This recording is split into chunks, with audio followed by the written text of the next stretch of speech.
We are in a leadership field, and there are some things that leaders do that hold them back.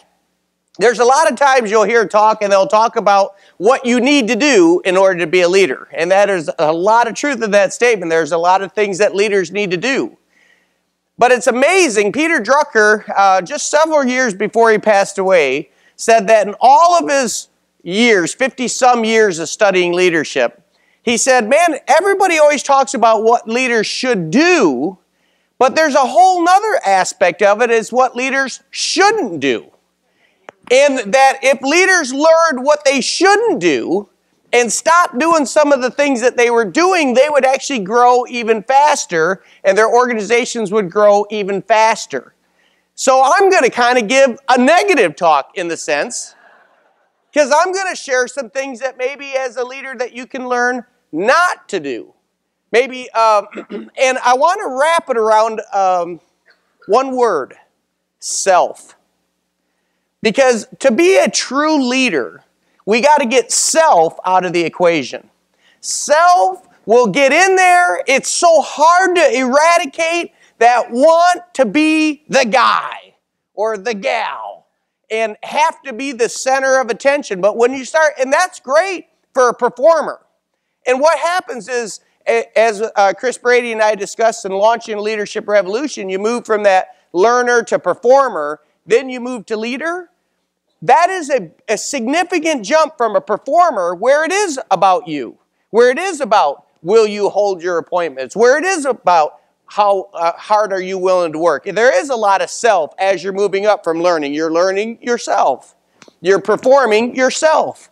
But then all of a sudden you get to leader, and now it's no longer just about self. Now we got to start changing the aspect. So maybe you're in the room and you're still at the learner stage, and it is about self. And if you're at the performer stage, it is about self. But also recognize that you want to start now developing the concept that it's not all about self if you're part of a community.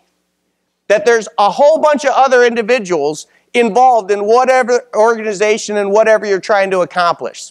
So let's go through the 20 habits that hold leaders back. And this comes out of a book. I really enjoyed this book by Marshall Goldsmith.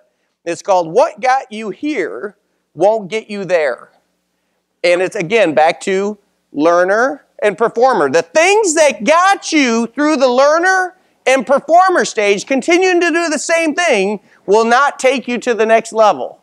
And so if you aspire to be a leader, that means I measure leadership not by how good a leader someone is, it's by how many good leaders they have around them.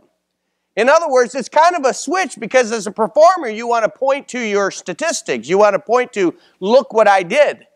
As a leader, you start pointing to, look what the organization did. Look what the community did. Look what the team did. And it's a mindset change. So what got you here won't get you there. The first one, winning too much. Have you ever been around someone that just had to win everything? I mean, I understand the important things, but have you ever played, just playing a game of tic-tac-toe and all of a sudden it's life or death, you know?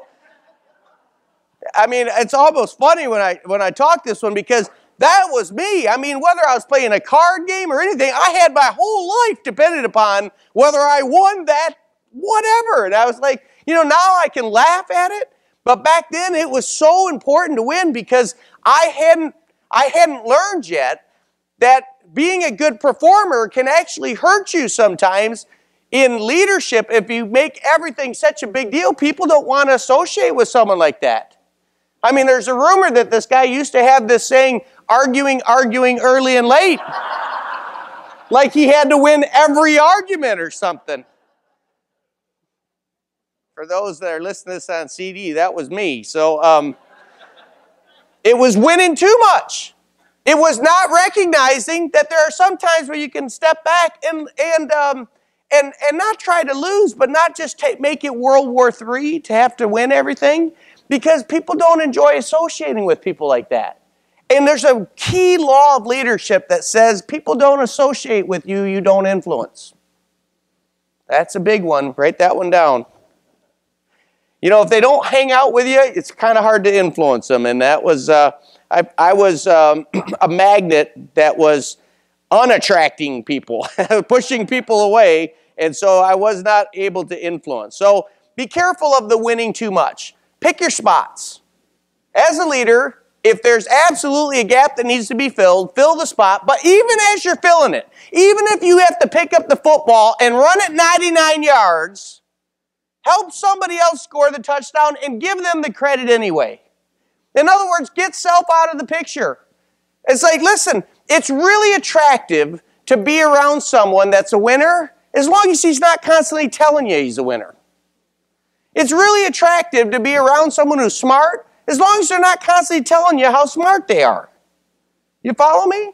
In other words, it's like a real winner is so confident that he's a winner, he doesn't have to tell everybody. He already knows. And if he already knows, other people already figured it out too. If you have to, it's like, what's that old saying? If you have to tell everybody that you're man of the house, you're probably not. Right? And same thing here. If you got to tell everybody you're the leader, you're probably not. So winning too much, got to be careful of that one.